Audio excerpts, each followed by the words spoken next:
Welcome back to some more property chat, everybody. Today I'm here with the legend Luke Ashby from Emerge Finance. He's a award-winning broker and is an absolute gun when it comes to all things first home buyers. So, Luke, how you going, brother? Mate, appreciate it. Very good, very good. How are you? Yes, good, mate. And it's nice to get into our backyard here at Sandgate. Yeah, it's a ripper spot. We're very lucky to live in this part of the world. It is a ripper spot. Yeah. And tell us this for people who don't know who you are or what you guys do. Give us a bit of a background about yourself and who you guys work with. Yep. Appreciate the kind intro, mate. We're mortgage brokers based out of Ashgrove. Been a mortgage broker for a little while now.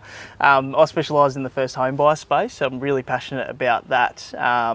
Myself growing up, I didn't get a lot of guidance in terms of how to invest in property or how to buy a property. We don't get taught anything in school, as you know. So I'm very passionate about trying to educate in that space, and that's why I specialise in the first home buyers. Nice. It's funny you say that, hey, because I feel like there's so much uneducation around first home buying, traditional versus new ways of buying. You talk to maybe your parents and they always say, oh, you need this and you need that. Yeah, you need a 20% deposit. Right? Yeah. Yeah. And let me ask you this off the back of that. What are some of those biggest misconceptions you find with the first home buying? Is it the deposit? Is it other things? Oh, mate, where do you start? There's so many. Like 20% deposit is one, and probably the biggest one.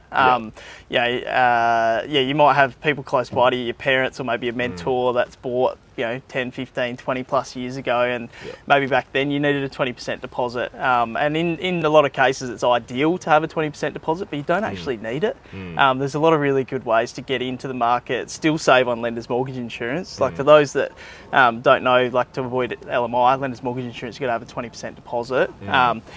There's a lot of really good ways. One's having a guarantor. So you've got family that's got got property and they've got equity inside that property and they're happy to go guarantor for you. Well, then you can actually get into the market with no deposit at all in some cases. So there's a really good option. There's also this first home buyer guarantee scheme, with a 5% deposit, or if you're single parent, 2%. Or if you don't qualify for those, you can pay lender's mortgage insurance, which obviously no one wants to pay, like it's a grudge purchase. But as you know, like the sooner you can get into the market and take advantage of the capital growth, stop renting, you're going to reap the rewards later on. Paying LMI is an enabler, not a disabler. So it's important to keep that in mind. One of the other ones I'll see is that I need to take a credit card out to get a credit score. That's obviously that will help build a score over time, but you don't need to. You don't need to go and get a credit card because I work with a lot of clients these days that are first home buyers that don't even have a credit score at all. They've never taken out credit, and so when we run a credit check, there's no credit report, but the banks are still happy to take that on. Like there's still lenders, like major lenders, that'll take your application on if you've got no credit score. Do you find you have to work with certain banks in that case?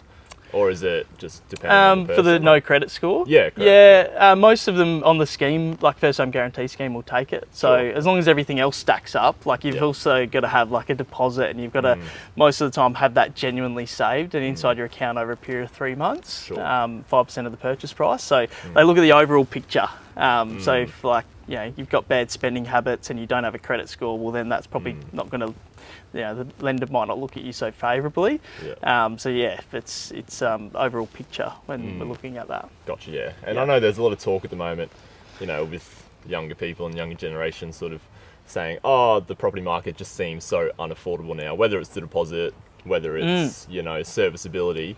Do you still think it's very achievable to get into the market? 100%. Yep. There's obviously limitations, like you mentioned. Deposits, bloody hard to save on top of rent these days. And then also borrowing capacity is a big one. So back at COVID times, rates were 2%. Borrowing capacity was a lot more, but it's gone to less than half now since COVID. So that's a big pain point. But no, it's not impossible. You've really got to basically have a chat with a broker and work out where you're at and get some plans in place, because you may have a HECS debt, or you've got a car loan or a credit card, and you can work towards paying these off to maximise borrowing capacity, and you can move a few levers around. If you're in a job where you can't earn any more income, that's where you hit a roadblock. But I think the main thing is, compromising on location, on the style of property. Come to the realisation that you most likely aren't going to buy your dream home straight off the bat. unless you've got a massive deposit, unless mum and dad are gifting you 500, 600k, I don't think you'll buy your dream home straight off the bat. So just keep that in mind. Be open to buying a unit or a townhouse. Yes, it's not ideal.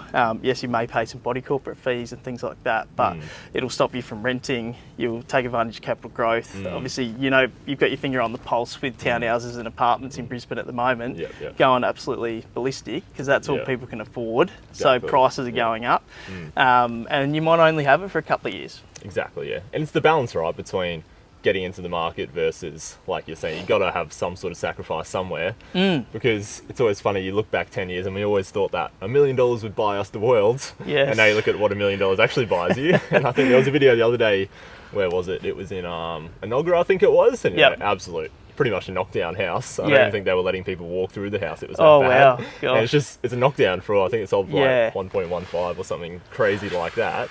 So it's all about that balance of, you know, we're not going to buy our dream home first, again, unless you have an unlimited budget. But how can we get into the market and be balanced with that? And I think a lot of people even seem to be going to like the rent vesting these days. Now, I mean, with first home buyers, a lot of the time it's not worth doing the rent vesting for your first year because I know there's, you know, you've got to live in it for a year before so you can take advantage of the schemes. But are you seeing a rise in more people like looking to do that option of rent vesting? Spot on. Yeah, we're seeing a lot of it now, particularly for those that can't afford to buy a property to live in Brisbane. You can't buy a property to live in the area that you want to live that suits your lifestyle. So rent vesting, for those that don't know, is where you buy in an area that suits your budget and you rent in an area that suits your lifestyle. So we see a lot of it, you know, couples renting in Newstead and still want to get into the property market, can't afford to buy a house in Newstead or an apartment, so they're buying perhaps an investment property out at Toowoomba or North Queensland or somewhere else in the country that suits their budget. So first, like, you know, if you can take advantage of the first home buyer incentives, that's like, I think, first point of call. Work out what incentives you're eligible for. Can you take advantage of that within your price point, the areas that you want to live in? Because you're only first home buyer once, you can only get access to it once. So see if that's an option. And then what I'm doing with the clients that can't fit that is, hey, have you considered rent vesting? Because that's a way where we can use the potential rental income on the new property to help service the loan. The interest on that loan is tax deductible as well. So often borrowing capacity sits a little bit better. You do tend to have a larger deposit to be able to make that work.